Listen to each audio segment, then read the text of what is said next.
In the last episode, we had looked at reserved constituencies. We had looked at free and fair elections. Not only that, the right to contest, and of course, the right to vote, the universal adult suffrage.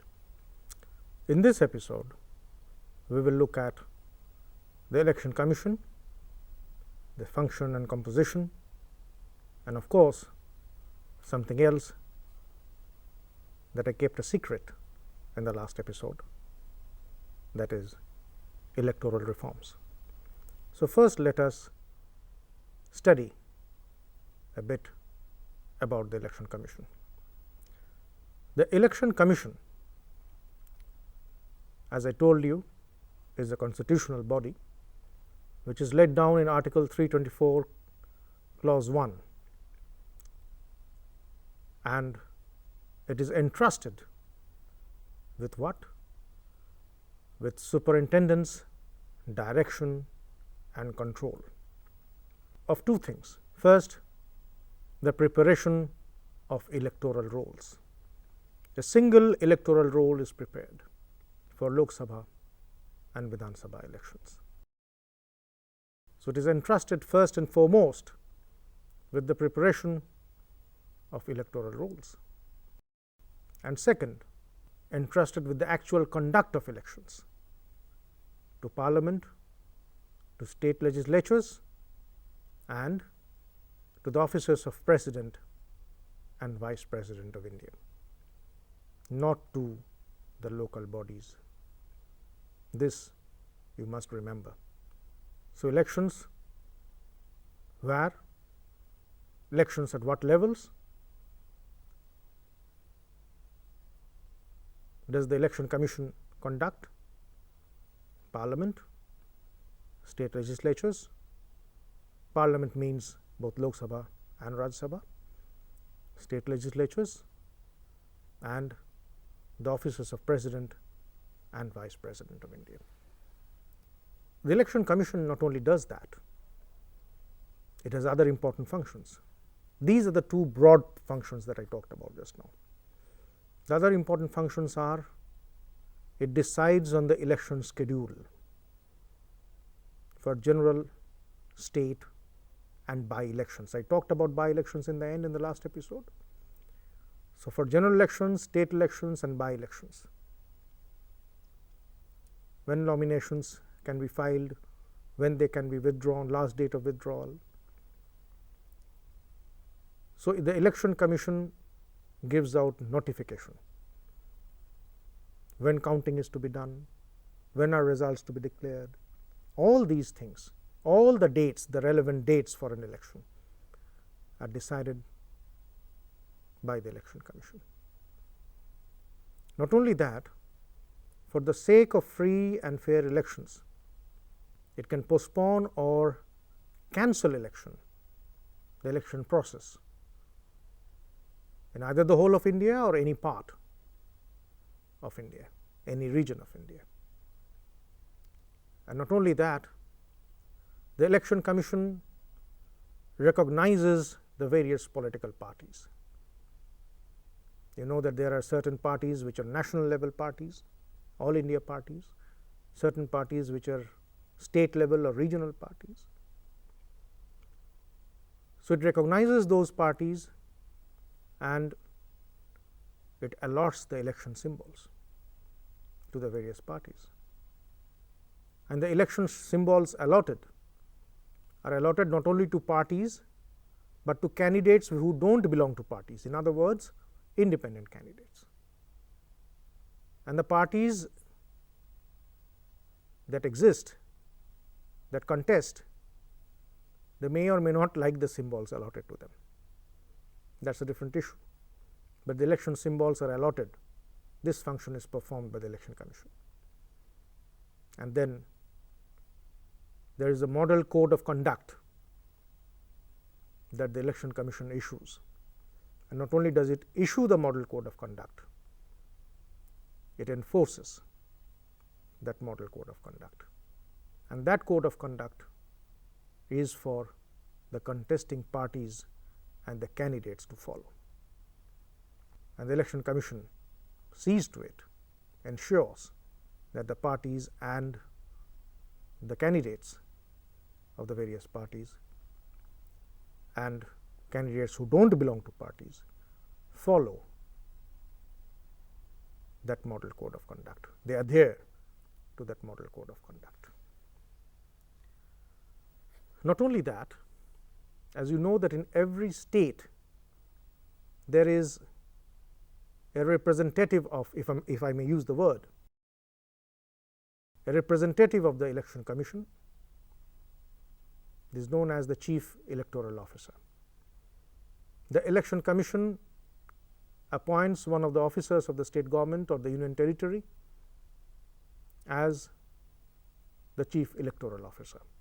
If it is a state or a union territory, whatever it is, it has to have a Chief Electoral Officer as a representative of the Election Commission, and the Election Commission appoints an officer of the state government or the government of the union territory as the Chief Electoral Officer. And most important thing, that the Election Commission, it enjoys insulation from executive interference in its functions. What does it mean? That the executive, meaning the executive government, the council of ministers and the officers under the government, the bureaucrats, cannot interfere in the functioning and the decisions of the Election Commission. That is known as insulation from executive interference.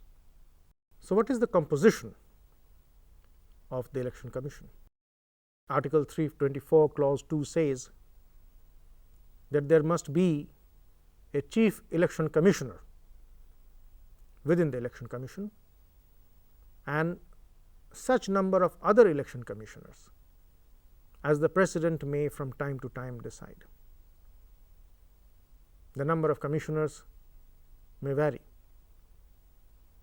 Now, if the Election Commission is a multi-member body, for a very long period it was a single member body, now it is a multi-member body.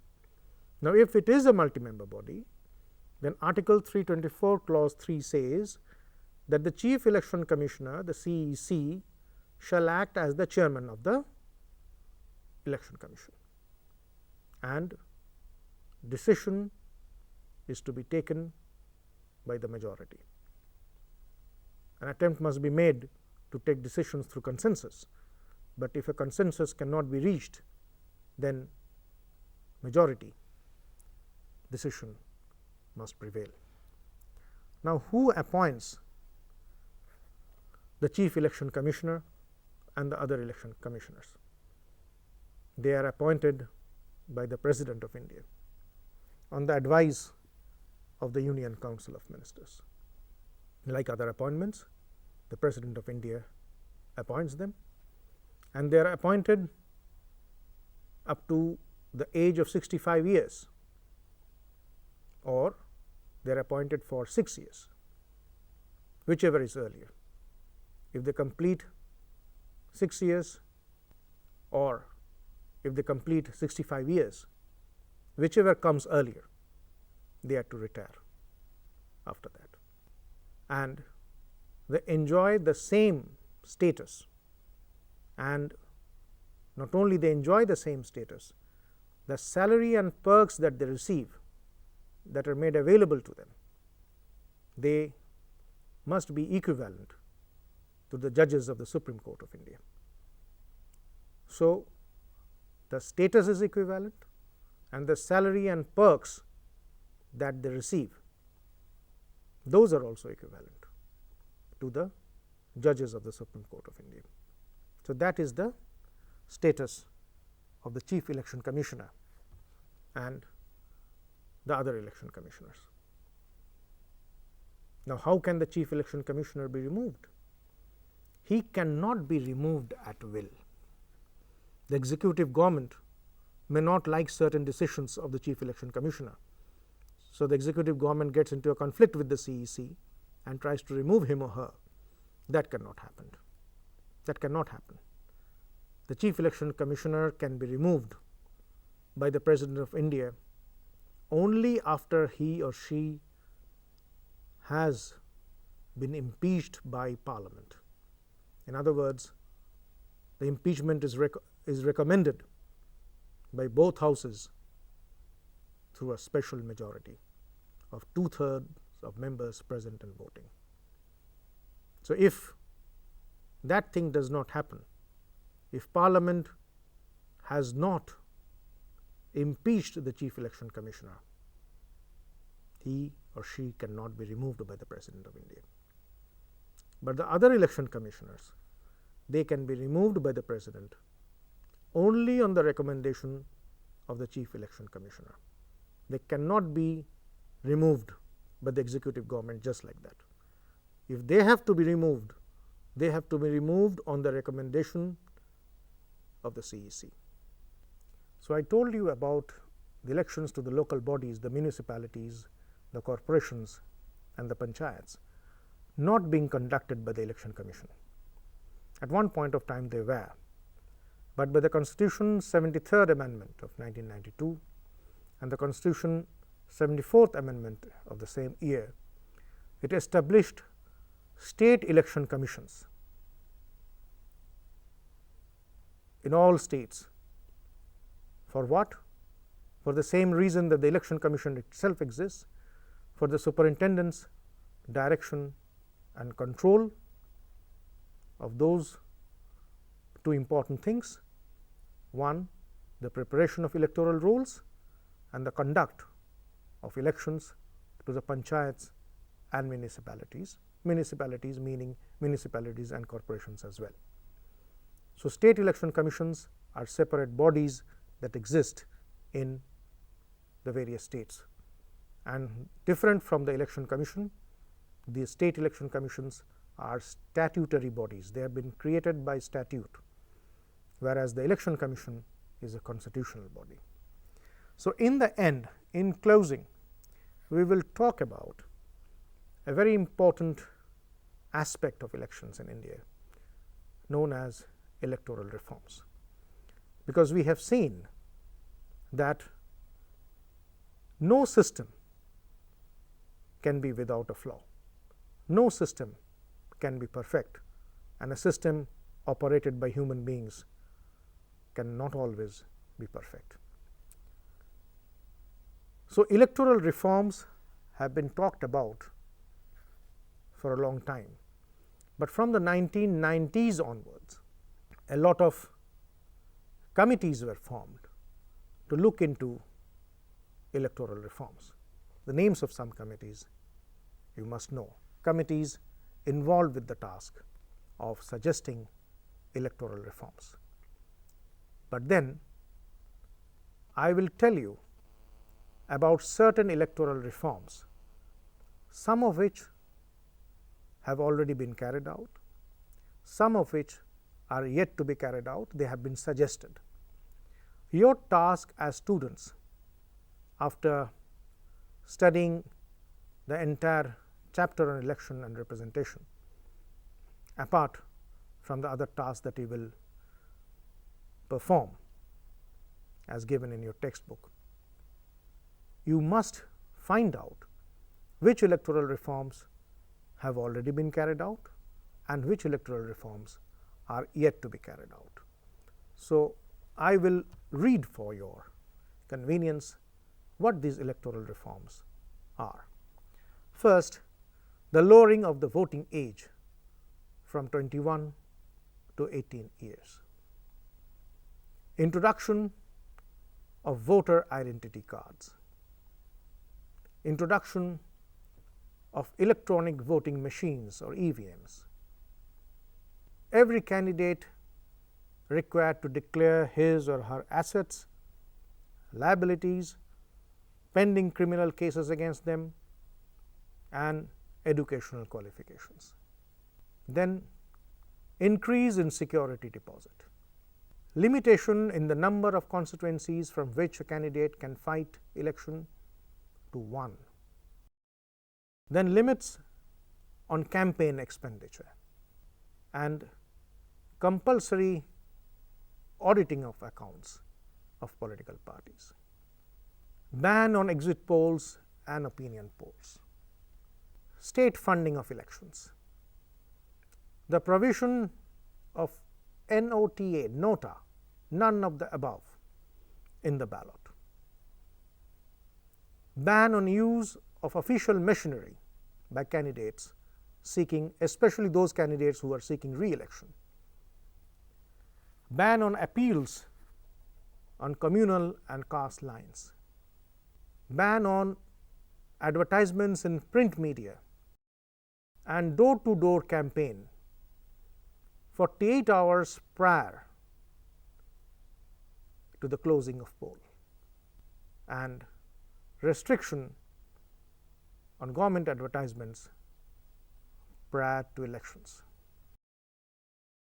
So, among these, certain election reforms have been carried out, certain have been suggested, they have not been carried out. Some people say they are difficult to carry out.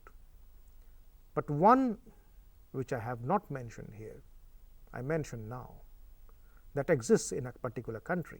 You must find out the name of that country. There is a fine for not voting in an election. In India, many people don't vote, they are indifferent. On election day, they couldn't care less. This time there was a high percentage of voting, but then not always. There are many people who don't vote, and that cuts across age, that cuts across region, that cuts across income, that cuts across educational background. But then there is a country that imposes that's a democratic country, of course, which has popular elections and proper elections, not farcical elections as in communist countries. That country imposes fines for not voting. Find out the name of that country. So, I hope that this was helpful to you in learning not only about the election process and the phenomenon of representation of India, but in great detail about the Election Commission and electoral reforms. Thank you so very much.